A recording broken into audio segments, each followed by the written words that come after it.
Hi, so today was the 12th day of Wimbledon and it was the day for the men's singles semifinals. Both the men's singles semifinals are over and we have now found out the two finalists who are going to contest the grand final on Sunday at the center court for the coveted Wimbledon trophy. And it is going to be a blockbuster of a final because the two finalists are world's two of the greatest contemporary tennis players. It is world number one, Yannick Sinner, the man supposedly with the best possible all-round tennis talent and the most consistent among the lot, versus the world number two, Carlos Alcaraz, the man who is supposedly unbeatable and unstoppable on grass and who is the two-time defending champion at Wimbledon. So what a blockbuster final is in store for us. And remember, it is also going to resume the rivalry between the two great players which had just started at the French Open, and what a start it was there with that iconic five-setter final which has been now rated as one of the greatest ever Grand Slam finals, which Alcaraz won at the end by stealing the victory from Sinner from a lost position and creating a major scar in Sinner's tennis resume, because Sinner had not faced this kind of problem ever where he had to blow away two match points and then lose a marathon five-setter to a player who didn't look like winning it from that till that moment, and after that he snatched the victory. So yes, the rivalry has started and many people thought that the psychological scar that Alcaraz has unleashed on Sinner, it would be difficult for him to recover, at least not in the near future.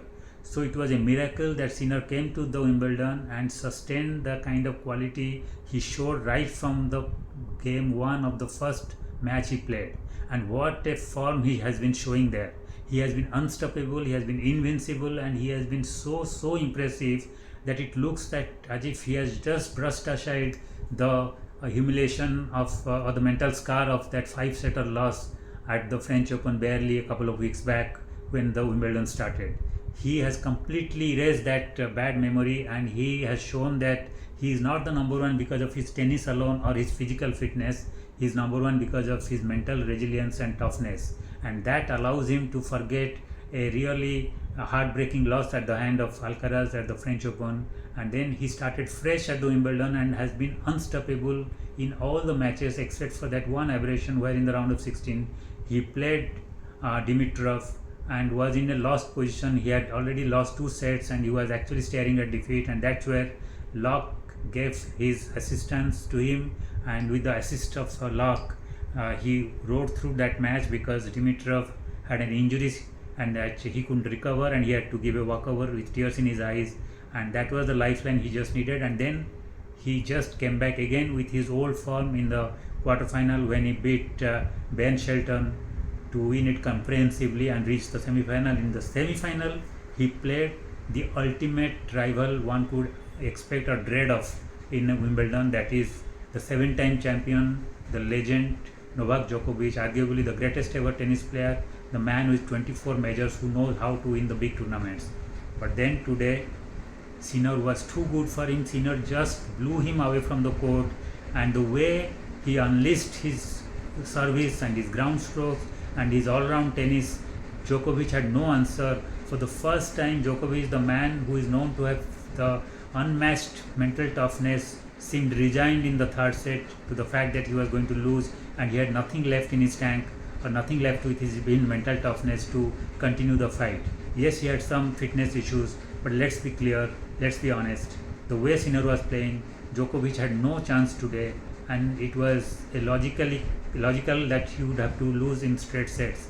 But the kind of loss was really damaging because now it would force Djokovic to contemplate his future in tennis. Because the fact remains is that he is aware that at French Open he doesn't see much future for him because the Alcaraz era has started and Alcaraz seems to be the king at clay. So Djokovic doesn't have much of a future there at the age of 38 today and 39 next year. And in the hard courts, Sinner is unstoppable, he is invincible.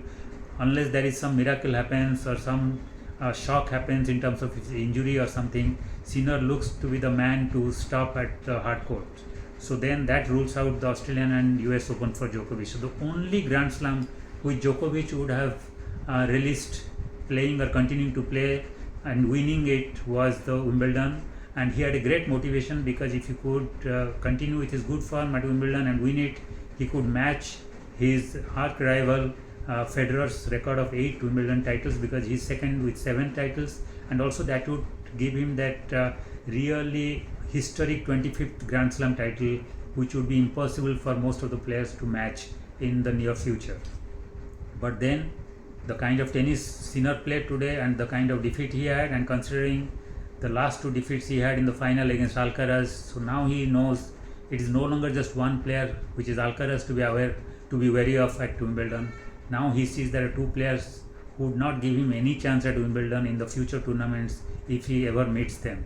So that would then force him to think whether it would be prudent for a legend like him to continue playing and to suffer such humiliating defeats at the hands of the 2 of the greatest players in the modern era, or whether it would be still better to retire at the peak of his career in terms of at least the rest of the world, where he is still the best and he still could reach the semi-final with playing some impressive tennis. So it is at least he can give a statement that yes, he is the best among the lot other than the first top 2 seeds, and that is not a bad way to leave tennis with the kind of legacy he has.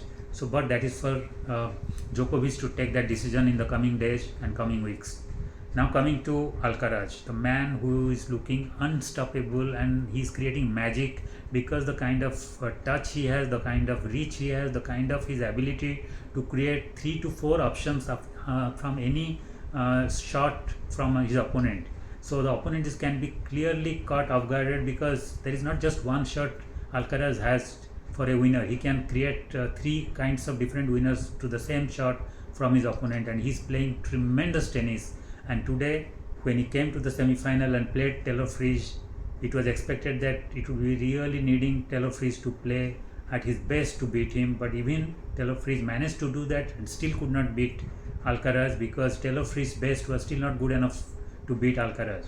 Yes, he managed to win the second set at 7-5 and then stretched the match to 4 set and to a tie break. He in fact had a mini break, and if he had just continued to hold his serve, he could have taken the match to a 5th set. But then Alcaraz is not 2 times defending champion at Wimbledon, because he's just can be susceptible, or he can have mental disintegration. He knows his mental toughness also is there. He knows how to come back from even a little tricky position, and he did that in the 4th set tie break, and then ultimately won it in a style to win it in 4 sets in 2 hours 49 minutes against Taylor Fritz. Was playing pretty decent tennis, and now he's again through to his 3rd consecutive Wimbledon final, and by that he has now become the 3rd youngest since the legend Björn Borg and Nadal to reach 3 back-to-back Wimbledon finals. And if he wins it, then he would be the 2nd youngest after Björn Borg to win 3 consecutive Wimbledon finals. And if he wins it, he will also create a record by becoming the only player after Björn Borg in the Open era to have 2 back-to-back Wimbledon and French titles in his kitty at the same time. So a lot of milestones to chase, and he will be super motivated to do that. And also he would like to stamp his authority and put a huge psychological advantage over Sinner if he can win it in the final at Wimbledon on Sunday, because that would mean he would have won 2 back-to-back major Grand Slam finals against the world number 1, and that would really pull down Sinner, because it would give a message to Sinner that he may be the best against all the rest of the world, but he has a mental block against Alcaraz, and that may open the window for Alcaraz to not only keep on winning the Grand Slams but also reclaim his world number 1 title from Sinner. So the epic rivalry had just started, it is warming up, and it will continue on Sunday, and it will stretch for at least 1 more decade. So a great final is expected. Sinner has taken his revenge against Djokovic and has taken revenge for the 2023 straight set loss in 6-3, 7-5, 7-6 to Djokovic, who stopped him there at that time from reaching his first ever final.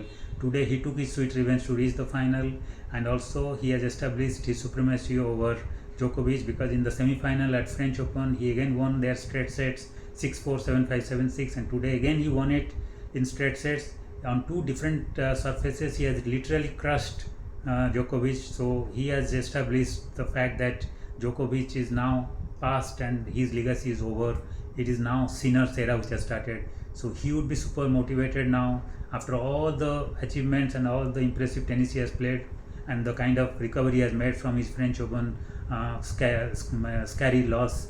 He would like to go one step forward to settle the score with Alcaraz, to win that first Wimbledon trophy, and then establish the fact that he is undisputed number one, and then he would prove that that French Open final loss was just an aberration.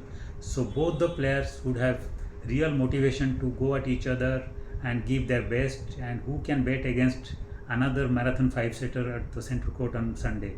But we'll find out on Sunday once they set foot on the clay court and resume their rivalry. Like they said, picture abhi baki hai. So French Open was just not the conclusion of a tournament. It was the half time. The second half is going to start at the center court on Sunday. And like they say, picture abhi baki hai. Let's see how the second half concludes. Thank you.